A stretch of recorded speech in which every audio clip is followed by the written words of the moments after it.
ईमानदारी का फल। सड़क किनारे एक टूटी फूटी झोपड़ी थी जिसके सामने धूप में एक अधेड़ उम्र का मछुआरा बैठा अपनी ताजी मछलियां बेच रहा था। उसका नाम धर्मू था। पतले दुबले शरीर और धूप में झुलसे चेहरे पर हमेशा एक संघर्ष की कहानी लिखी रहती थी, लेकिन उसकी आंखों में अपनी दो छोटी बेटियों मीना और रीना के लिए ढेर सारा प्यार और कुछ बेहतर करने की उम्मीद चमकती थी। धर्मू का घर और परिवार इसी छोटी सी मछली की दुकानदारी पर निर्भर था।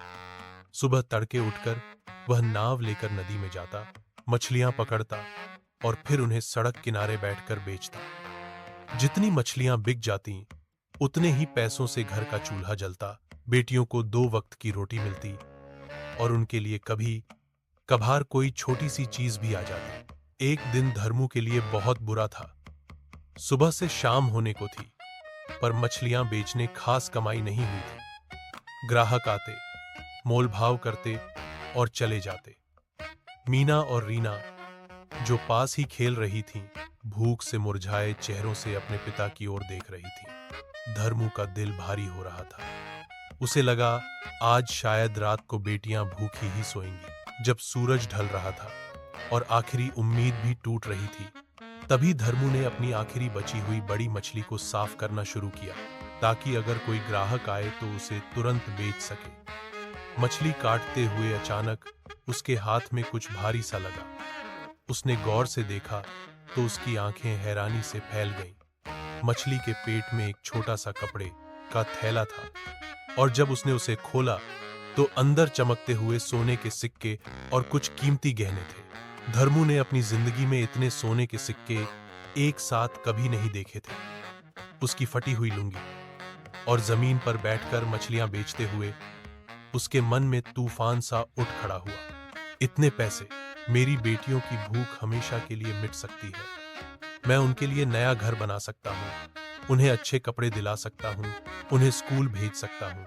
उसके मन ने फुसफुसाया। गरीबी ने उसे जकड़ रखा था और यह मौका मानो स्वर्ग से उतरा था।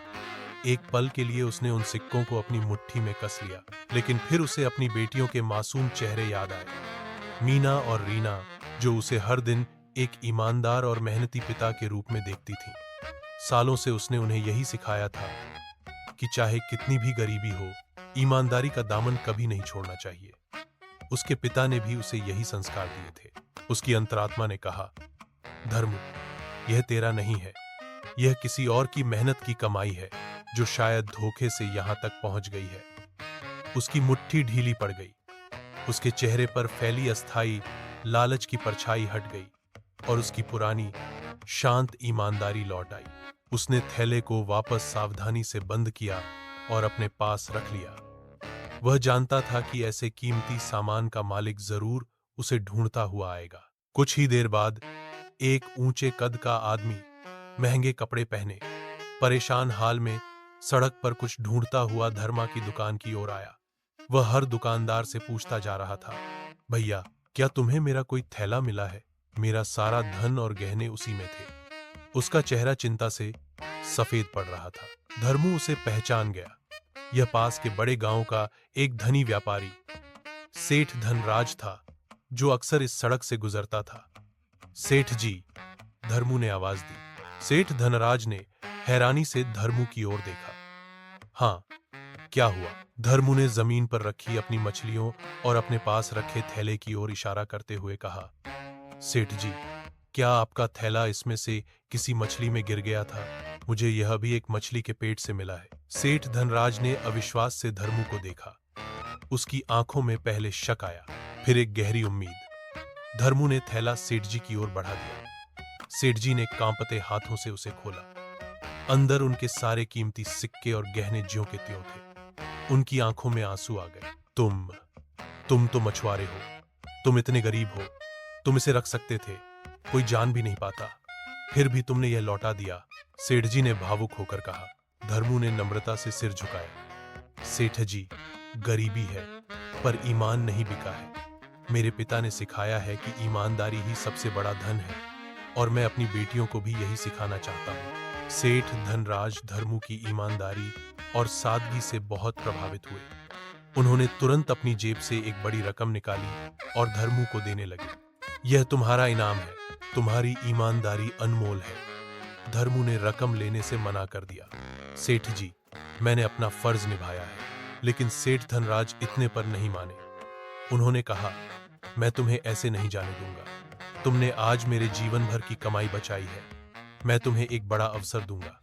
अगले ही दिन सेठ धनराज ने धर्मू के लिए गांव के बाजार में एक अच्छी सी दुकान खुलवा दी। उसमें मछलियां रखने के लिए फ्रिज और अच्छा सा इंतजाम भी करवाया। इतना ही नहीं, उन्होंने धर्मू को अपने व्यापार में भी शामिल कर लिया, जिससे उसकी आय कई गुना बढ़ गई। धर्मू की झोपड़ी की जगह एक छोटा पर सुंदर घर बन गया। मीना और रीना अब स्कूल जाती थी, नए कपड़े पहनती थी और पेट भर खाना खाती थी। धर्मू की जिंदगी पूरी तरह से बदल गई थी। वह अब भी मछलियां बेचता था, पर अब उसे सुबह से शाम तक ग्राहक का इंतजार नहीं करना पड़ता था और न ही रात को अपनी बेटियों के भूखे सोने का डर सताता था। सच ही कहा गया है, ईमानदारी का फल हमेशा मीठा होता है। धर्मू ने गरीबी में भी अपने उसूलों को नहीं छोड़ा और उसी ईमानदारी ने उसके जीवन में खुशियों और समृद्धि के रास्ते खोल दिए। उसकी कहानी देखकर गांव वाले भी यही कहते थे कि ईमानदारी ही सबसे बड़ा धन है। नैतिक शिक्षा, मोरल लेसन। ईमानदारी और सच्चाई का मार्ग भले ही कठिन लगे, पर अंत में वही सबसे बड़ा सुख, शांति और समृद्धि प्रदान करता है। ईमानदारी का फल हमेशा मीठा होता है और यह सबसे बड़ी दौलत है। गरीब लोहार की कहानी। गांव में एक लोहार रहता था जिसका नाम रामू था। रामू की जिंदगी हमेशा संघर्ष में बीती। वह चौराहे पर अपने लोहे के सामान को बेचता और बड़ी मेहनत से कुछ पैसे कमाता। उसे अपने परिवार का पेट पालना था। उसकी पत्नी सुमित्रा और 2 बच्चे थे। एक बेटा मोहन जो 15 साल का था और एक बेटी रीना जो 17 साल की थी। दोनों बच्चे स्कूल में पढ़ाई कर रहे थे, लेकिन रामू की आर्थिक स्थिति इतनी खराब थी कि वह कभी-कभी उन्हें स्कूल में पढ़ाई के लिए पैसे नहीं दे पाता था। हर दिन रामू चौराहे पर बैठकर अपने काम में जुट जाता। वह अपनी पत्नी को कहता, सुमित्रा, चिंता मत करो, मैं आज कुछ पैसे जरूर कमाऊंगा। लेकिन हमेशा कुछ न कुछ अनहोनी हो जाती। कभी उसकी पत्नी बीमार पड़ जाती, कभी उसके बच्चों को स्कूल की फीस भरने के लिए पैसे की जरूरत होती। हर बार उसकी मेहनत से कमाए गए पैसे किसी न किसी कारण से खर्च हो जाते। एक दिन जब रामू काम कर रहा था, तभी एक आदमी उसके पास आया। वह आदमी एक अमीर व्यापारी था। व्यापारी ने रामू से कहा, तुम्हारे काम में बहुत मेहनत है। अगर तुम मेरे लिए कुछ सामान बना सको तो मैं तुम्हें अच्छे पैसे दूंगा। रामू ने खुशी हामी भरी। उसने व्यापारी के लिए कुछ अद्भुत सामान बनाया और व्यापारी ने उसे अच्छे पैसे दिए। इस पैसे से रामू ने अपने बच्चों के लिए किताबें खरीदी और सुमित्रा की दवा भी ली। लेकिन रामू की खुशियां ज्यादा दिन नहीं टिकी। कुछ ही दिनों बाद मोहन को बुखार हो गया। रामू ने अपनी सारी जमा पूंजी उसकी दवा में खर्च कर दी।